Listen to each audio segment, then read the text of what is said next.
go to the third member of our team, Hunter Caparelli. Thanks, Dean. Donarski is more than just a 3-and-D player in the eyes of Coach Banghart. Since arriving at Chapel Hill from Iowa State, Donarski's been Carolina's glue player who consistently brings the energy and rallies her teammates when the going gets tough. While Donarski has already hit over 100 threes since transferring to the Tar Heels, be on the lookout for her to be making those scrappy, difference-making plays, in addition to her nightly high dosage of triples. Guys? We go to the third member of our team, Hunter Caparelli. Yeah, to see that offensive production in the middle of the field, it's key to have midfielders who could win possessions back and set up goal-scoring opportunities. Carolina's captain, Bellis Sember, does just that. The senior midfielder has been a spark off the bench over the past 3 seasons for the Tar Heels, but with 21 players gone from last year's roster, Sember has broken through into this season's starting 11 with her playmaking and stellar technical skills. Be on the lookout for number 18 during today's game. Let's go down Hunter. Thanks, Darren. Although North Carolina's success this season can be pointed to multiple facets of the game, one player who's taken a huge leap forward this year is senior first baseman Alberto Ozuna. On a call earlier this week, UNC head coach Scott Forbes mentioned that Ozuna had been working out all summer in Miami, living out of his parents' RV. Osuna's summer seclusion must have worked because this year he's averaging career highs in both on-base and batting percentages. Back to you guys in the booth. For more on Bella, let's go back to the third member of our crew, Hunter Caparelli. Yeah, guys, when Summer was little, her mom had actually challenged her that if she could juggle a ball 100 times in a row before she turned 8, she would take her to Disney World. Summer was determined and she practiced juggling every day after school.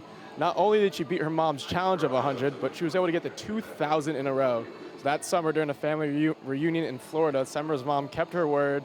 She rented a car, snuck Summer out, and the two enjoyed a day at the most magical place on earth. Guys. Hunter Caparelli is standing by with Wake Forest head coach Megan Jebbia. Coach, UNC came out hot. You guys weathered the storm, cut the lead as close as 2. What do you guys need to do to keep the momentum going in the second half? I just think we need to play at our pace. I think we tried to slow the game down a little bit. We just focused possession by possession at both ends, and slowly but surely we kind of crawled our way back into the game. And I'm just really proud of how they've executed it late in the first quarter, but the second quarter was much better. So I'm pretty proud of them for that. Yep. Thanks, Coach. Thank you. Amen. Thanks, guys. Great game, Coach. During halftime, you just talked a little about being more determined and trying to solve that North Dakota defense. What do you think worked well for you guys in the second half? I don't know what worked well. I think just mentality-wise, to me, it's just about some urgency.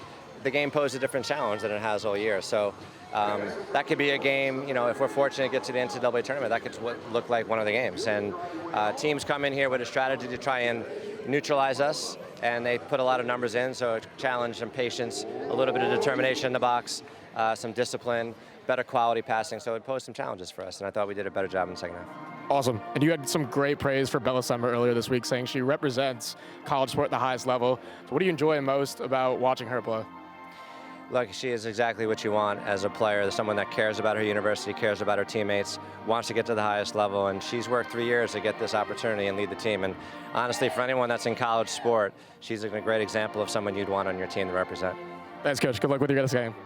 Back to you guys. Hunter Caparelli is standing by with North Carolina head coach Courtney Banghart. Hey, Coach. What was going well for you guys in the first half? You forced 12 turnovers. What was going well on the defensive side? I think we pretty much got a lead and then settled in. We got to play a little bit more urgently. What's going to be the key to pulling away in the second half? Play with more urgency. Awesome. Thanks, Coach. Yeah, guys, I'm here with Valley the Husky. Valley, how are you doing today? I know a rough one with the heat, but how are you doing? Yes, I agree. Guys, I can confirm there's a lot of hot dogs over here on the concourse. That's a great interview. That was awesome. I don't even think, they're not even mad that the dog ate a wheel of cheese, you know what I mean? Great interview, Hunter. That one's priceless. That one's going to get him a job somewhere. He's already got one here. There you go. This is the Jeff Kai's Auto Sports Desk. Welcome back and welcome in. I'm Hunter Caparelli, and this is the Sports Desk. The state champion Maine Endwell baseball team got the opportunity of a lifetime earlier this evening. Before the start of the Rumble Ponies game, the Spartans took the field at Mirabito for a well-deserved standing O. In what was a fitting return, Maine Endwell clinched the Class A title last June at where else but Mirabito Stadium, defeating Kings Park 5-3. This championship marked the third state title in school history. Head coach Matt Riley, who happened to play for the Binghamton Mets and still holds the Binghamton home run record, reminisced about the memories he has had in the stadium. It's a great honor for the kids. I played a lot of baseball games here as a professional baseball player. To win a state championship, come back here, the memories I have, special for me, but really this is about the kids. They performed so well down the stretch. For them to come out here and get recognized tonight, I'm happy for them. Maine Endwell's Liam Hatfield was awarded the privilege of throwing out the game's honorary first pitch. And after going even on the road against Richmond, the Rumble Ponies are back at home to host the New Hampshire Fisher Cats for a 6-game stretch. Rumble Ponies last time at home, they suffered a loss to the Erie Sea Wolves. They tried to change that, but off to a bad start in the top of the first. Fisher Cats going deep to right center wall for the 2 RBI double in the early lead. Ponies newcomer Dakota Hawkins struggling on the mound. Next batter pops it to left, and Ryan Clifford able to get the out and tries to make a play at home, but runner on third makes it in time for the sac fly. Move to the top of the second, another pop fly out to left. Clifford is able to get it at the warning track, but base runner at third tags up to score, and the runner on second slides into third. Fisher Cats go up 4-0. Ponies defense trying to stay in it. Dakota Hawkins catches the runner sleeping. We got ourselves a pickle, folks. Jose Peroza able to make the tag to retire the side, but it's not enough as the Ponies are held scoreless and lose the first game at home against the Fisher Cats 6-0. Some moves off the field. The Mets acquired Athletics starter Paul Blackburn and have traded away right-handed pitcher Paul Gervais to Tampa Bay. A Louisiana State product, Gervais was 3-2 with a 3.25 ERA and 5 saves. After being drafted into the Mets organization 2 years ago, Gervais pitched just over 27 innings in relief this year. 30-year-old right-hander Paul Blackburn has a 4.41 ERA through 51 innings. The longtime ace starter did not allow a run in his first 22 innings of the season. The Mets played the second game of their series against the Minnesota Twins after taking game 1, and it was all about defense tonight as Sean Manaea goes 7 and allows just 2 hits. With some relief from Stanek and Diaz and an insurance home run from Vientos in the 5th, the Mets shut out the Twins 2-0 and clinched the series. The Yankees also played the second game of their series against the Phillies after winning the first. Yankees pitching prospect Will Warren stepped in for Yanks ace Garrett Cole. After a last-second scratch, Jazz Chisholm, making his presence known, hits 2 homers, making it 4 in his last 2 games. After a thrilling back-and-forth extra-inning affair, the Yankees pull it out in the 12th and win 7-6. Ithaca College announced this afternoon that women's wrestling will be added to the Bombers varsity roster for next year. Ithaca College will begin intercollegiate women's wrestling in the fall of 2025. According to a statement posted on the school's website, Ithaca will join more than 70 institutions in the county that will compete in the sport in 2 falls. Susan Bassett, the director of athletics at Ithaca College, expressed her excitement in a statement on the program's edition of women's wrestling. Over 10,000 competitors were en route to Paris last weekend for the Summer Games. Among the 637 American Olympians competing in these games were 3 competitors from Section 4 and 1 from our very own backyard. Emily Mackay, a graduate of Union Endicott and a former student at Binghamton University, is currently in Paris and has already been shown on TV during the opening ceremonies. Emily will compete in the second week of the games when track and field play begins. Before Emily left for France, 12 Sports had the opportunity to talk with her about what it means to represent her hometown at the games. To be able to realize this dream and to become an Olympian and represent my hometown at the Olympics, it just means so much to me. And yeah, they say like it takes a village, which is like the most cliche saying ever, but it really is so true. I couldn't have done it without all the people who have supported me throughout the years, and so I'm just so incredibly thankful. Mackay qualified 2nd overall for Team USA in the women's 1,500 meters. The first round of that event will take place Tuesday, August 6th at an early 4:05 a.m. Simone Biles and Team USA dominated the field to reclaim gold in the Olympic gymnastics team final. It's USA's first team gold medal in women's gymnastics since Rio in 2016, and Biles adds another gold medal to her already star-studded career. Now taking a look at the medal count after Tuesday's events, USA leads the table with 26 medals, 4 of those being gold. USA Women's Rugby added a bronze. It's their first medal in Olympic history. China, Australia also lead the gold count with 6 medals each.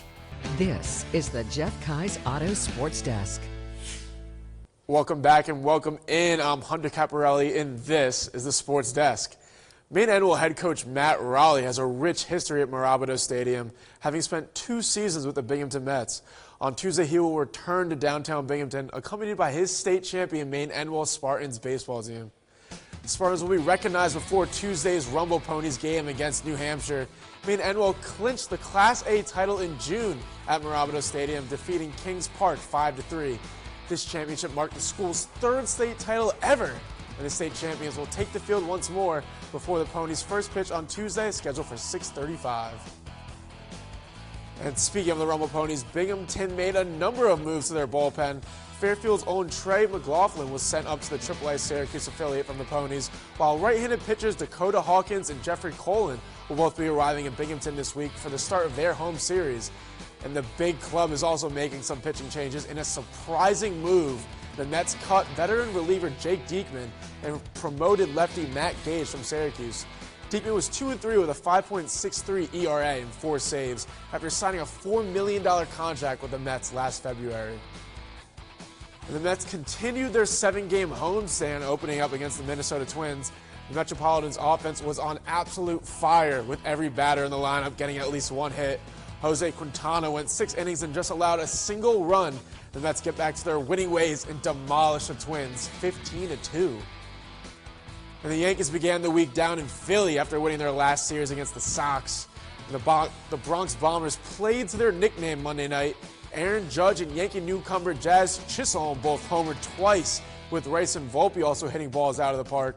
Both New York ball clubs show out as Luis Gil gets his 11th win of the season. The Black Bears are continuing to finalize their roster for the 2024-25 season by securing yet another piece of last year's championship team. Binghamton announced on Monday the re-signing of Cameron Clark. The 25-year-old forward from SUNY Mooresville played in 14 regular season games and also saw action in the first 2 rounds of the FPHL playoffs.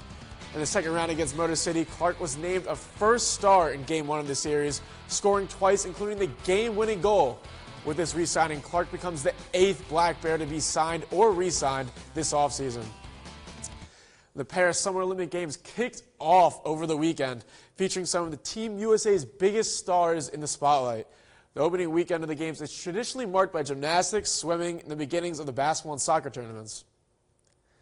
Team USA is currently leading the medal count overall, with Katie Ledecky adding a bronze to her illustrious swimming career. The U.S. has racked up 20 medals in total. The host nation, France, is in second place with 5 gold medals in cycling, canoeing, fencing, rugby, and swimming. Japan leads in gold medals with 6, including the men's and women's gold in street skateboarding. The NFL season is right around the corner as teams begin their first week of training camp. The Buffalo Bills with a lot of new faces on this year's roster, one of them being rookie wide receiver Keon Coleman, who is apparently already making plays in practice. Coleman will try to fill the void left by Josh Allen's former #1 target, Stephon Diggs, who is no longer on the team. The Bills are also getting back linebackers Matt Milano and Von Miller from injury. And the Jets are getting back a big player from injury as well. Aaron Rodgers is back practicing with the team after going down for the season last year, just 4 plays into the first game. ESPN is reporting the franchise QB was fired up after what Rodgers called a sloppy practice. The star quarterback says it will take time to get back into the swing of things. This is the Jeff Kai's Auto Sports Desk. Welcome back and welcome in. I'm Hunter Caparelli, and this is the Sports Desk. Major League Baseball has announced the 2024 rosters for the All-Star Futures game, with a familiar name popping up on the list, Rumble Ponies starting pitcher Brandon Sproat. In all 13 minor league games and over 60 innings pitched this year, Sproat has a 5-1 record with a staggering 1.61 ERA. The Mets' second-round pick from the Florida Gators has been dominating opposing hitters, punching out 76 batters this season. Sproat, who is one of the top 100 prospects in the majors, features a 4-seam fastball, a high-velocity slider, and a changeup that serves as his go-to strikeout pitch.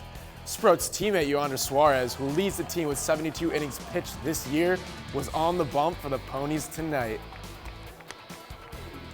The Ponies faced off against the Hartford Yard Goats after dropping the first game of the series yesterday. Bottom of the fourth for Hartford with 2 base runners on. This one is sent out to right.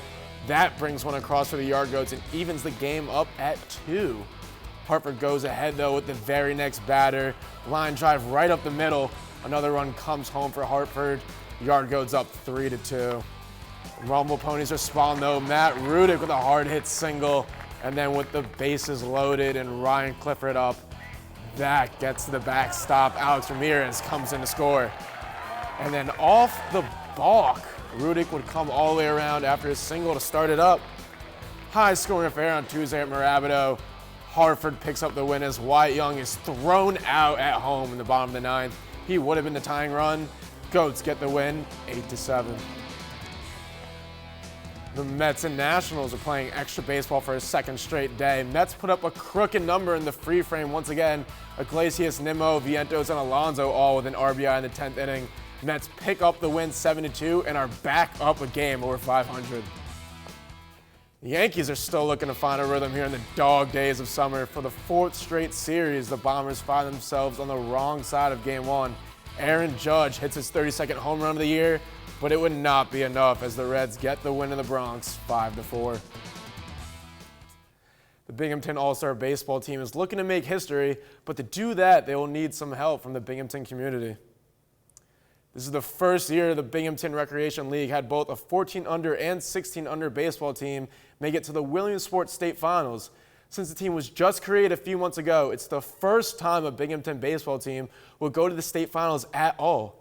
Binghamton Youth Sports Association President and 14-under coach Paul White explains that as of this moment, the league only has enough money to bring the 16-under team and is turning to the community to help the 14-under group get to Williamsport.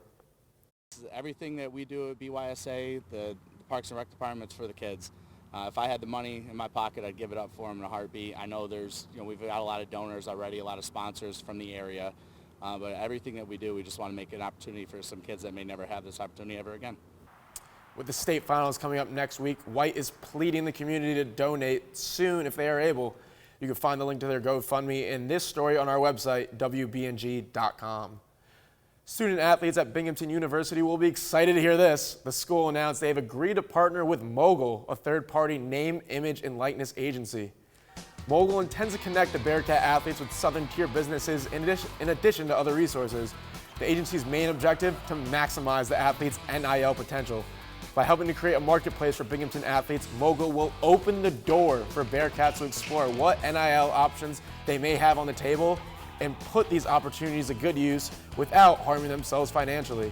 Yeah, Julia, I love football covering the 11.5-point spread against Wake Forest tomorrow night. UNC has beat their past 2 opponents on the road by a combined 51 points. And with their first night game in over 2 months, expect to see a raucous Carolina home crowd propelling the team to a big victory. We have our winner this week for Play of the Week. It's women's soccer defender Trinity Armstrong. The choice will seem obvious after you witness this beautiful header by Armstrong from a corner kick into the back of the net, which would turn out to be the game-winning goal for the Heels.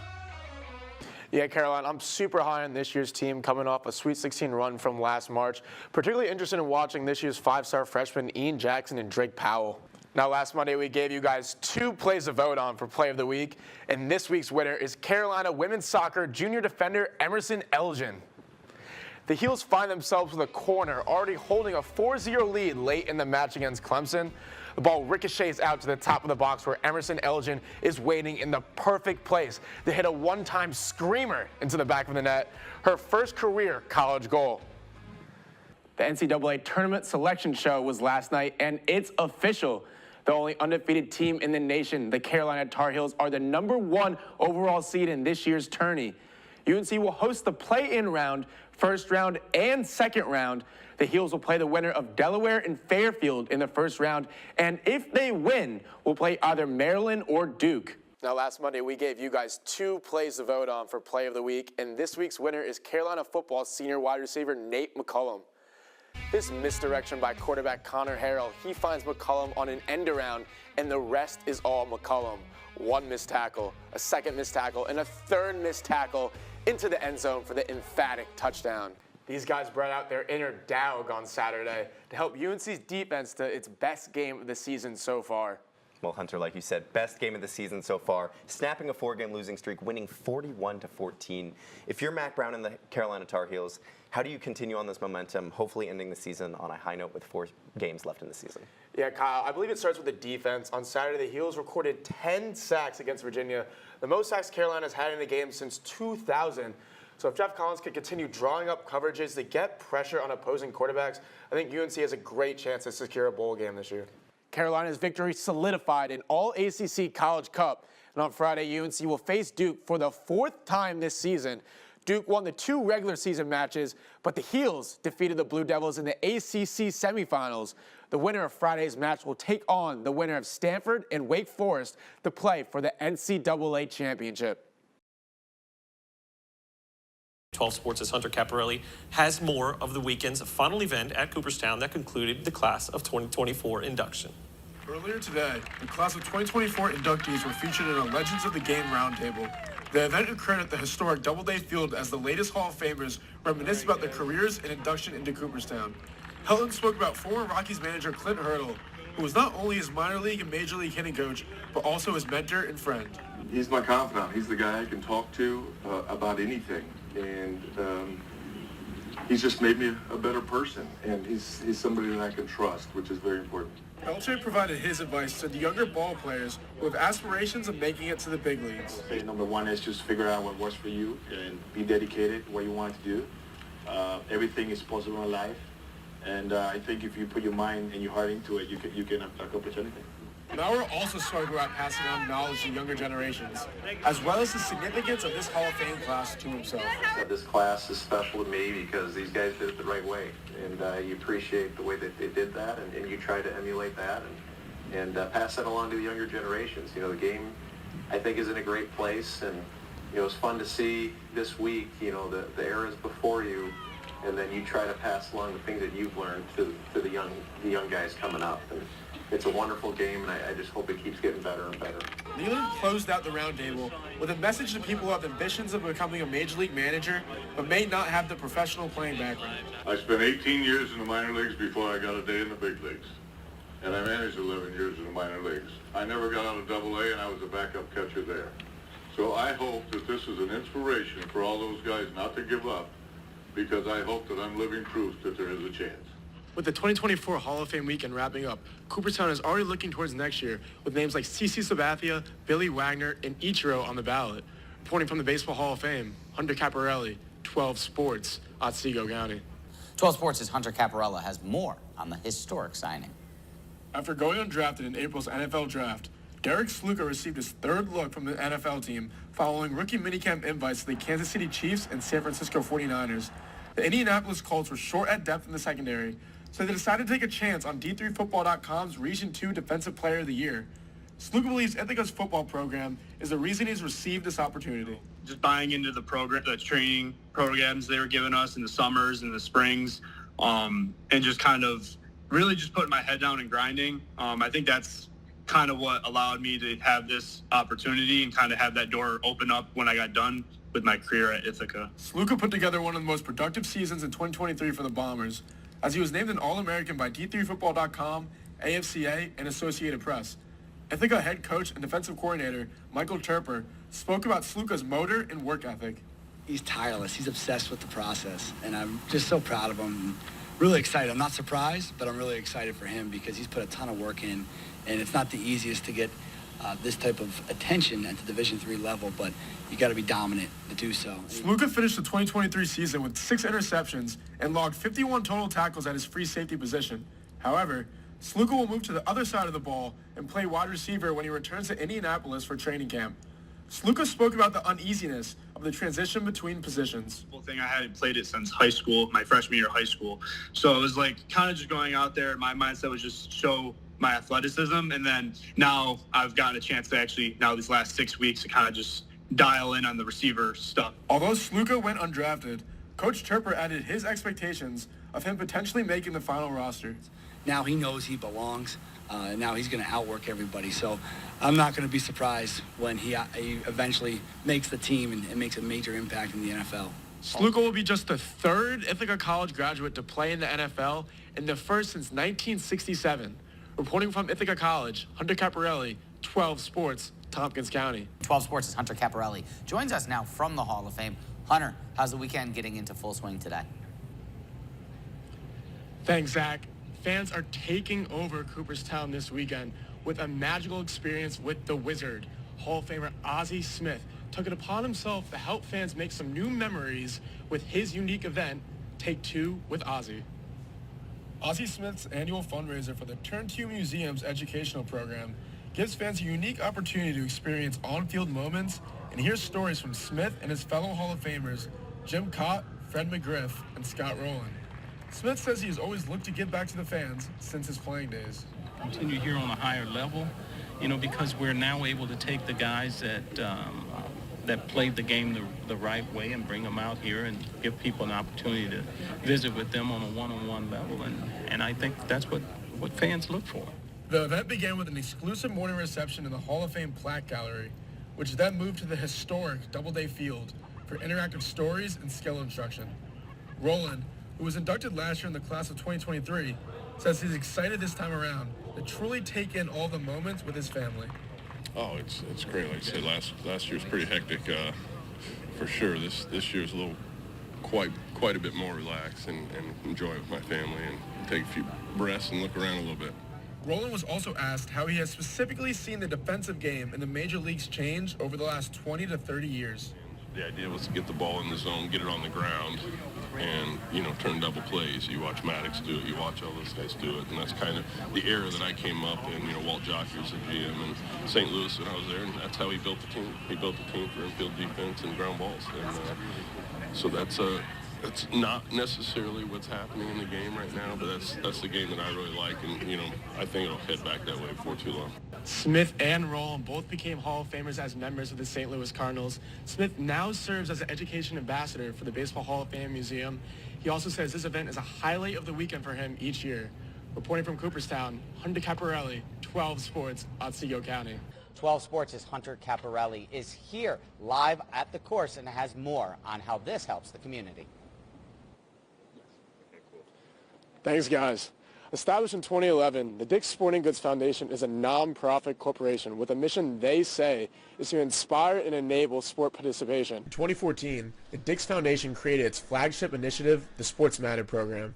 Foundation Vice President Rick Jordan said the primary objective of the program is to provide grants to break down the barriers that prevent kids from playing youth sports. We're so proud of the work we get to do with our Sports Matter program.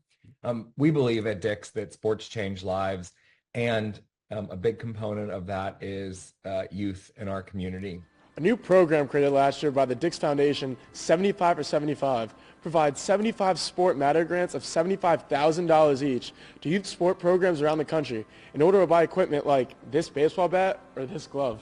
Johnson City Little League baseball coach and board member Matt Zalesnikar says the JC Little League first received a $10,000 grant 3 years ago from the foundation. Dick's has since stayed in contact with Zalesnikar about further funding for the league. And he just kept asking questions about what we needed for the programs, both baseball and softball, and I just kept listing things off. And he's like, all right, what else do you need? What else do you need? And I just kept listing things off. And he never gave me a number of what we were going to shoot for. But it ended up being the $75,000 sports management grant, and we've used that money pretty effectively. Softball coach Matt Murphy, who was on the JC Little League board with Zalesnikar, believes the sky is the limit for the league's future growth. We want to grow this league. The whole idea of this is to have kids fall in love with baseball and softball and sports in general. So the more ways that we're able to provide the best experience possible for the kids, as well as reduce the cost. If we can open doors for any kid, regardless of their financial situation, to be able to play softball or baseball in Johnson City, that's the goal. Zalesnikar, who used to play on the same fields 30 years ago, is just trying to make the league what he remembers as a kid. What they did for us and the kids, we can never repay. We're just thankful every single day, and we have a bunch of kids that are taking full advantage of it. We gained 4 new teams between softball and baseball, so kids are coming out. We were able to lower the cost to play, and it's fun to give back. 75 for 75, distributed more than $5.6 million in 2023. The local community has undoubtedly recognized Dick's initiative to focus on youth sports in under-resourced communities. I'm 12 Sports Hunter Caparelli. Back to you guys at the 18th hole.